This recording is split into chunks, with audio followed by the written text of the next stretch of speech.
Hello. Today, Mademoiselle Boulanger would have turned 132-year-old. Sometimes the past seems like a country we cannot visit again. Though, through her teaching, she's incredibly alive inside me.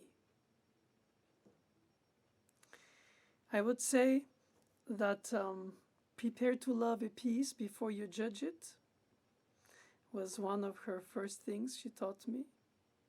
And then go back to it if you say to yourself, I don't understand it, rather than say, I don't like it.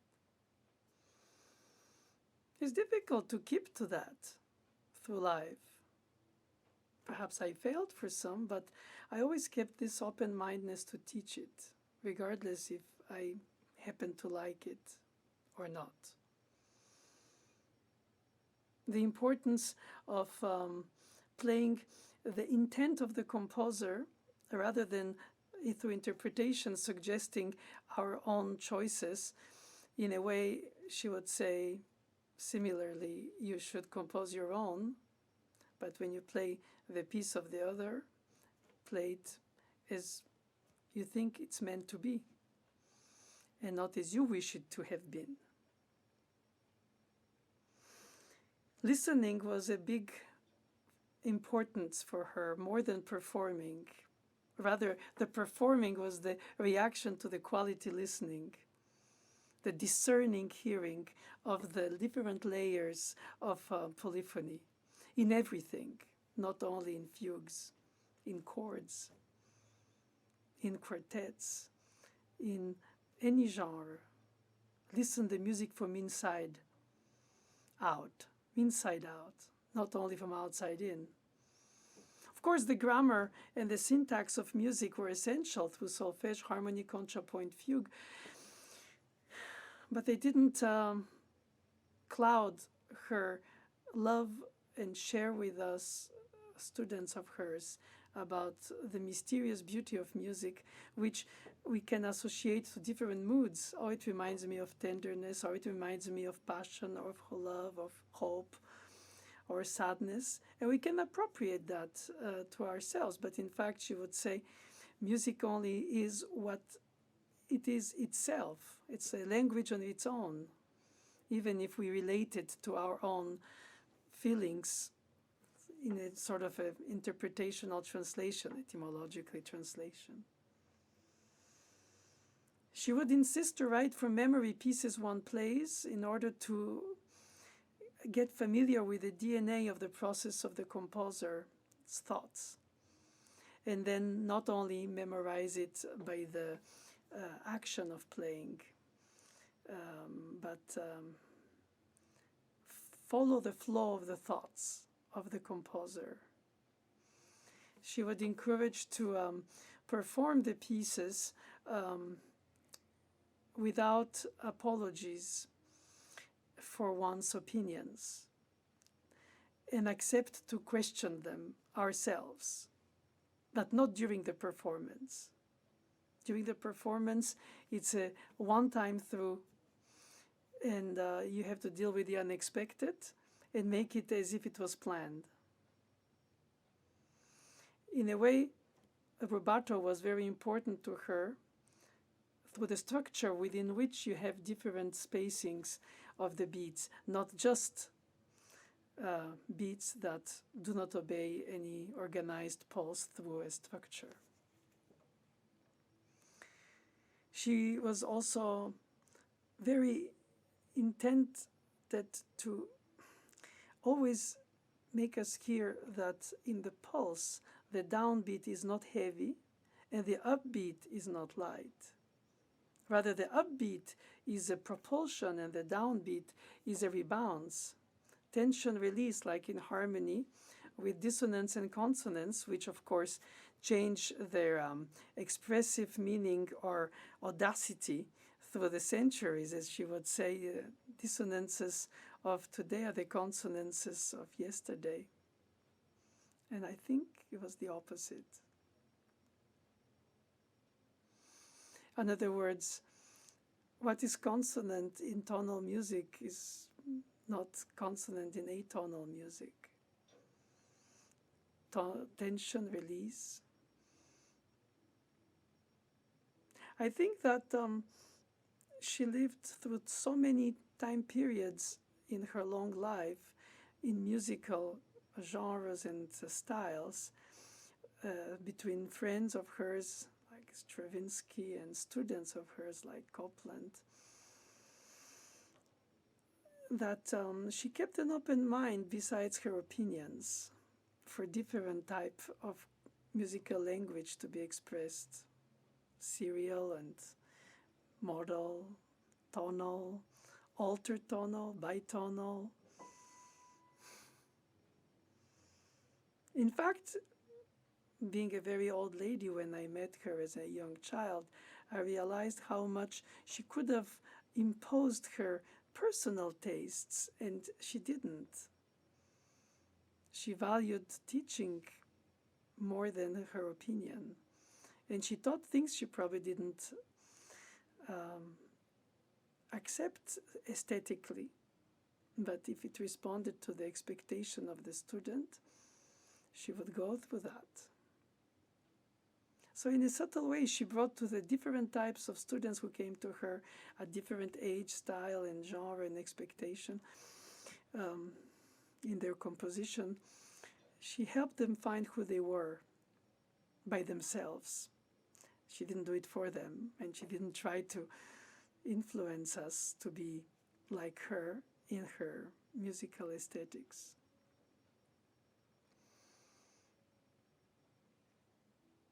It's easy to speak about it like this 40 years after her passing, but I must say that there was a very important difference that she taught me at the get-go between forbidden and tolerated in harmony exercises, where the rules are there to be observed in order to create a better voice leading in the way you organize voices in society, so to say, harmoniously. But that didn't mean that when they're tolerated, that means that in a different context they would sound very meaningful. So the parallel fifths in a harmony exercise are to be avoided because parallelism doesn't encourage the search for contrary motion, therefore doesn't develop your inner desire to understand and hear polyphonic motions at the same time in several voices.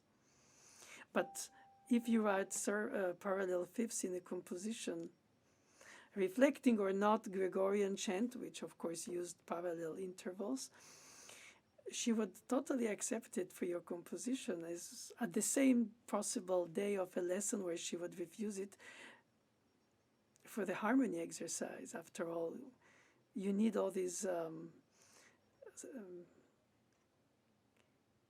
rules to liberate yourself from them. That discipline is learn how to find the best out of what you have to choose from and responsibly do so. And then understand that the purpose of the rule is to make you write more beautiful music. And sometimes very beautiful music could be with parallel fifths, and that's what she accepted too. So in that sense, she was a very enthusiastic teacher for composers from different inspirations or pursuits for musical languages of different genres. What is the folklore in one's own country? What is the dodecaphonic organization of different order of tones? Or finding one's own personality in expressing creative music, part of the existing tradition of the tonal system. How to be original within the rules and how to be needing to break the rules to express one's originality since the dawn of times. Now, did you do your best? It was more important to her than if you try to imitate this or try to show off that. She wouldn't accept for any student, gifted or not, as she would say, other than hard work. and that she would appreciate. Because I think that to a certain extent the craftsmanship of music was meaningful to her, but the elevation, the spiritual ascendance that music brings us to live was not analyzed. It was kept to the mystery of the creation, while we analyzed, practiced, organized, wrote about or copied from memory even, in order to know it really well, the know-how of the composers whom we are analyzing the works of.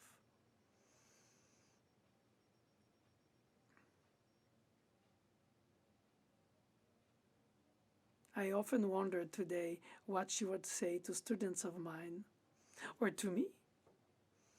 The attention span, the concentration, the real hearing, the superficiality in everything to be left out, and to read ahead of the music, to think ahead the piece, to project yourself in a melodic or phrase or group of phrases, or even superimposed contrapuntal ones. Yeah, the macro and the micro. And her endless examples and quotations of Shakespeare, words without thought never to heaven go. And musical examples of kinship between composers of different time periods.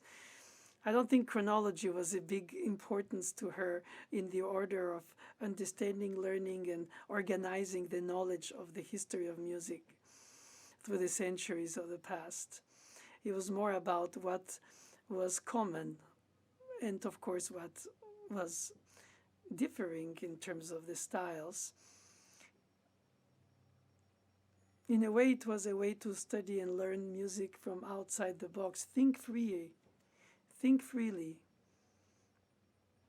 Not arrogantly, to think that you think better than what already was written about these pieces or the pieces themselves, but try to think and find links that connect the expression of these composers who, through centuries, expressed so meaningful things to them for their faith, or through their passions, or through their of course, through their craftsmanship, but for the purpose of living to their contemporaries, and inevitably, thankfully for us, their followers.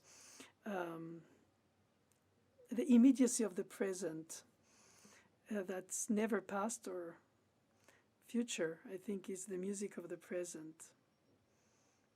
And she respected composers of lesser renown than others. She didn't hierarchize the composers by being the great masters and the other ones the later or lesser masters, or the small masters.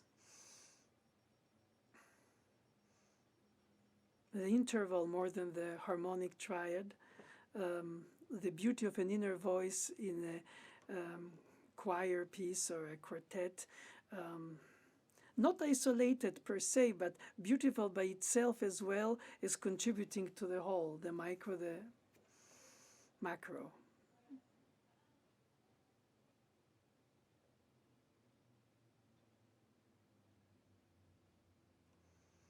Yes, it's certainly a time period that I cannot revisit other than in my memories, but it seems really to have been a country. Like Mademoiselle Gervais would say, Forêt c'est mon pays. Forêt is my country. I would say Mademoiselle Boulanger c'est mon pays. Happy birthday, Mademoiselle.